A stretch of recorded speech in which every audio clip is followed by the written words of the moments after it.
जी आप भी अल्लाह की कुदरत देखें।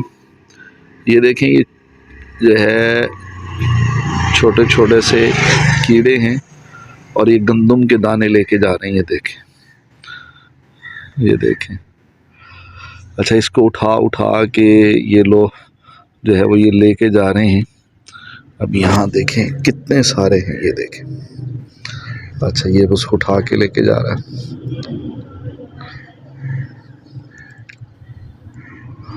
ये देखें ज़रा,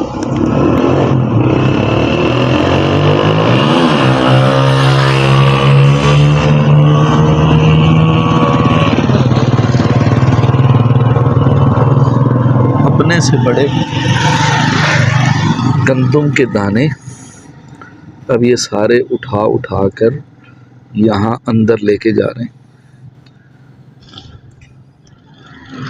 अब आप अंदाज़ा लगाए ये अंदर कितने दाने होंगे और ये किस तरह से ये अंदर लेके जा रहे हैं। तो एक अल्लाह की कुदरत है।